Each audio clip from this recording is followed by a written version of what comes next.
Hey you! Do you want to watch some wrestling this Sunday? Are you completely new to pro wrestling? A spurned WWE fan looking to get into a new show? A longtime AEW viewer looking for a refresher before the big show? No matter the case, if you want to know why these mountains of meat are at odds, this is the video for you. Here's a beginner's guide to AEW Double or Nothing 2026. First, a section for the total wrestling newbies. Hello, you troglodyte. You may know pro wrestling as that thing with The Rock and John Cena. You may refer to all pro wrestling as WWE, the same way a suburban mother sees every Pokemon as Pikachu. Well, this is not World Wrestling Entertainment, this is All Elite Wrestling, or AEW. Founded in 2019, this promotion serves as an American alternative to WWE's increasing onslaught of corporate slop. It's not perfect, but it's what I like, and should have enough big names and bright lights to sate your need for theatrical violence. 7 years ago, AEW ran Double or Nothing 2019, their first show as a proper promotion. This Sunday, AEW celebrates its almost anniversary with another night of grapply goodness, and I'm here to walk you through each course. But first,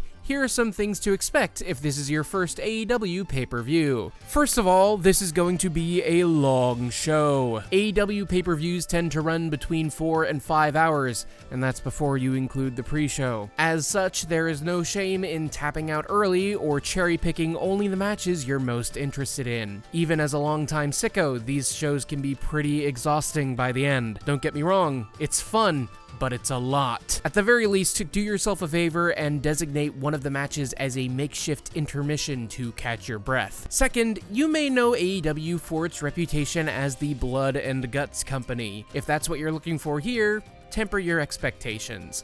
The New York State Athletics Commission prohibits the use of blading, or intentional drawing of blood, in pro wrestling, with a fine as punishment. That doesn't mean there'll be none, and accidents do happen, intentionally or otherwise, just something to keep in mind. Finally, this event is being held in a tennis stadium. That's abnormal for pro wrestling. I'll be there in person, and I think it'll look pretty cool. That's it. All right, let's break down the card. At time of writing, we don't know what the match order is going to be, but let's start with the first match announced. Cage and Cope versus FTR for the World Tag Team Championships. Lapsed fans in the audience may know the old men as Edge and Christian of WWE fame. Edge, or Adam Copeland, or begrudgingly Cope, initially retired from wrestling in 2011 due to neck issues, but returned to the ring in 2020 thanks to that stem cell magic. He joined AEW in 2023 and has basically been the same Edge character as ever, except he's old now. Christian Cage joined AEW in 2021. He is a very bad man who gained modern prominence by slaying in turtlenecks, speaking ill of other wrestlers' dead fathers, and threatening to bang their mothers. I love him dearly. Cope and Cage are known as one of the most prestigious tag teams of all time, thanks to their work against the likes of the Hardys and the Dudleys in the late 90s and early 2000s. In 2025, they reunited for one last tag run, with the goal of becoming AEW Tag Team Champions. Their current dynamic is fun because Cope is normal and Cage is, as mentioned, a bastard man. In their way stands FTR, perhaps the most acclaimed and decorated tag team in wrestling today. They look and wrestle like they were transported straight from a 1980s construction site. Since they are rough and mean individuals, they have stipulated that if Cope and Cage lose, they can never team again. Ooh, stakes. They'll be having an I Quit match, so there'll be no disqualifications, and everyone will be wrestling at the same time. The only way to win is to make your opponent say I quit into a live microphone, so you can expect to hear the labored breaths of each of these hairy men. If you're freaky like that, you're gonna have a ball here. Also, this is former wrestler Beth Phoenix. She is Cope's wife. FTR tried to kill her, so she may make a surprise appearance, likely attacking the little man on the graphic. Kazuchika Okada versus Konosuke Takeshita. This next one will be simple to explain. Konosuke Takeshita is a gifted wrestler from Japan who is very athletic and good at hitting people very hard. He wrote his college thesis on the German suplex because he is awesome. His opponent is Kazuchika Okada. From 2016 to 2014, he was the undisputed face of New Japan Pro Wrestling, the biggest wrestling promotion in Japan, and one of the biggest wrestling promotions in the world. In 2024, thanks to a desire for change and the depreciating value of yen, Okada signed with AEW. In New Japan, he was a pretty serious guy. Mostly. In AEW, he's mostly here to be silly, flip the bird, and win belts. Both have been under the employ of Don Callis, noted penis man and overall bastard. Don has a collection of tough and talented boys, and Okada and Takeshita are his crown jewels. But they just can't get along. The Alpha, that's Takeshita, wants to prove he can surpass the Rainmaker, Okada. Will the Alpha be proven right? Or will Okada be forced to lock in for the first time in 2 years? Besides that Wrestle Kingdom match, but shh, this is for casuals. They're fighting for Okada's belt. What belt is that? Don't worry about that. There are many belts. We don't have time to get into all of them. They want the gold shiny. Wrestlers are crows. Moving along. Our next 3 matches are part of the Owen Hart Cup, so let's introduce that concept real quick. The Owen is a pair of annual wrestling tournaments held by AEW to honor the late great wrestling technician, Owen Hart. The brother of Bret Hart, Owen was beloved worldwide for his technical wrestling prowess and larger-than-life character. The tragic circumstances of Owen's death are well known and have been extensively covered elsewhere. Now, AEW partners with the Owen Hart Foundation, a charity based in Owen's hometown of Calgary, Alberta, Canada, to honor him and to crown 2 wrestlers on the rise. There are 2 tournaments, one for men and one for women, each with 8 participants. The winner of each tournament gets a shot at their respective division's world championship at All In, AEW's biggest show of the year. The next 3 matches are part of round 1 of the tournament, also called the quarterfinals, cause there's only 8 people in them. Athena versus Mina Shirakawa. Athena is the best AEW wrestler that you'll rarely see on AEW. She primarily wrestles on Ring of Honor, former US indie and current secondary promotion under the AEW umbrella. Athena's the ROH Women's World Champion, and she has been for literal years. At over 1,200 days, she's the longest reigning champion in ROH's 24-year history. If she should win this tournament, Athena will hopefully become a staple of AEW TV proper, something fans have been begging for on hands and knees for literal years. Mina Shirakawa is a fun babyface. She does a little dance, and she is the kayfabe lover of the recently kayfabe murdered Timeless Toni Storm. That probably won't be relevant to this match, but I figured you'd like to know. We like Mina, but it'd frankly be pretty weird if she won this match. If you're wondering why there's 1 women's tournament match and 2 men's tournament matches on the card, join the club!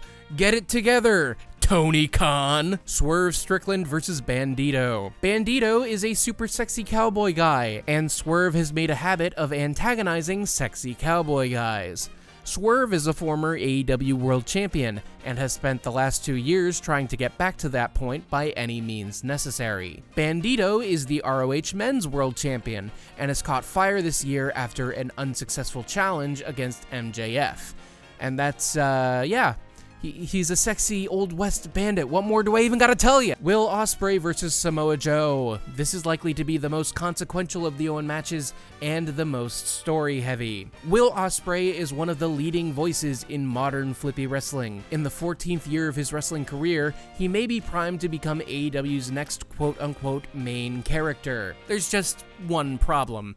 After a decade and a half of wrestling a high-flying, death-defying style, Will has a very bad neck. Fortune smiled upon the ailing Will when he was abducted by the Death Riders, a hardened group of wrestlers obsessed with perfecting the art of wrestling violence. During his time in Jon Moxley's freaky wrestle dungeon, Will learned to swap some of his high-flying habits in favor of technical wrestling. Now, the famously English Ospreay hopes to win the Owen, and earned a world title match at All In at Wembley Stadium.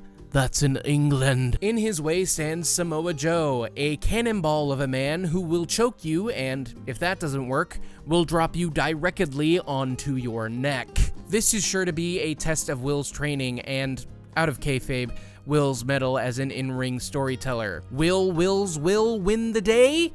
Probably! Jon Moxley versus Kyle O'Reilly. Speaking of Jon Moxley, who I have a whole video about that you can check out, BTW. He'll be facing his own test in the form of Kyle O'Reilly, a slippery seal that Mox just can't beat. In the past year, Mox has faced O'Reilly a number of times and hasn't been able to definitively win a single encounter. In fact, at last year's Full Gear pay-per-view, Kyle made Moxley tap out. Just last week, the two wrestled to a 20-minute time limit draw. This Sunday, they wrestle with no time limit. Can Moxley crack the one wily technician he hasn't had an answer for? Or will O'Reilly add even more gold to his JanSport backpack? Genuinely, I don't know. Stadium Stampede. I'm not going to tell you much about the Stadium Stampede, just know that it will be a fustercluck. There will be silly spots. There will be prop-based violence. There will be 5 things going on at the same time. It's a party match and a double or nothing tradition. Have a good time and let the chaos wash over you. The Women's 4-Way. 4 women will vie for the World Championship at Double or Nothing. Jamie Hayter is a British bird who hits hard and a former world champion in her own right. Tekla, the incumbent champion, is a freaky little Austrian spider who gets off on antagonizing the quote dumb B words of the women's division. But the headline here is between Hikaru Shida and Chris Statlander, both former world champions as well. Tekla defeated Straplander in a strap match, not that kind, to begin her current reign. After that loss, Chris was somewhat adrift in the women's division, before being picked up by a returning Hikaru Shida. Shida, a multi-time women's champ and longtime member of the AEW roster, struck up a tag team with Stat, promising shared success. The thing is, Shida seems to have come down with a case of slowly and clearly becoming evil disease,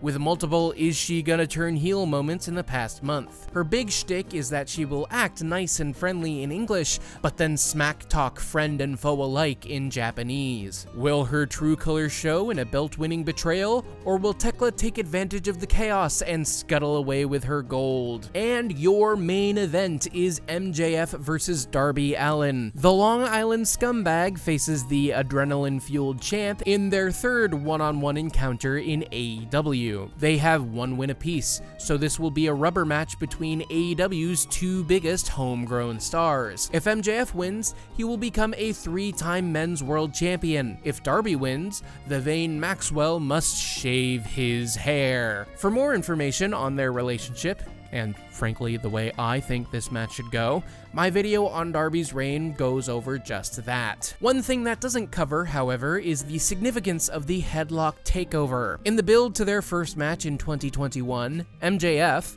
pretentious wrestling nerd that he is, promised to out-wrestle Darby so thoroughly that he would pin the skater boy with the simplest of wrestling moves, a side headlock takeover. And MJF did just that, technically, after knocking Darby out with Max's Dynamite Diamond ring. In the rematch, just over a month ago, turnabout was fair play after Darby pinned Max with the same maneuver, after punching him in the penis and hitting his finisher 4 times. Their rubber match is sure to feature plenty of headlock takeover pin attempts, but there's no guarantee it'll end the match. If you ask me, the match will end with something other than a headlock takeover, a tacit admission of defeat in the midst of victory. But who will win? It's genuinely a toss-up. I have my answer, but the comments on that Darby video have made it clear that there is no clear consensus on a likely victor. On the one hand, Darby has run his body ragged with multiple weeks of double-duty defenses on TV, and is not going into this match 100%. On the other hand, a bald MJF and Max's inevitable crash-out is a prospect that is simply too juicy to pass up. 2026 has easily been the most unpredictable year for the Men's World Championship, at least without unforeseen injury or scandal entering the mix. So, like any good wrestling build, the only way to find out is to watch the show and enjoy the ride. Either way, this will be a historic main event for AEW. This will be the first time that 2 AEW homegrown stars are main eventing a pay-per-view in front of a sold-out Louis Armstrong Stadium, no less. Win or lose, belt or bald, this promises to be the perfect way to celebrate 7 years of all elite wrestling. I hope you'll join us for the ride. Thank you for watching. What match are you most excited for this weekend? Be sure to let me know in the comments below, and like and subscribe if you want to see more videos like this. And if you want to support me further, you can become a YouTube channel member. Memberships start at $2.99 a month and give access to member-exclusive bonus videos and a visual shout-out at the end of every public video. For $5.99 a month, you get all that, plus a spoken shout-out, which will sound a little something like this. Thank you to my supporters but larger, TB Skyen, Stephen Gorman, Norman the Great Dane, and Jack Kruger. Also, if you're attending Double or Nothing, I'll be at the show. I'll be hanging outside the venue before doors open, so keep an eye out on my YouTube post to see where I am and maybe say hi. Alright, that's gonna do it for me. See you after the show with maybe a special little vlog. We'll see. Alright,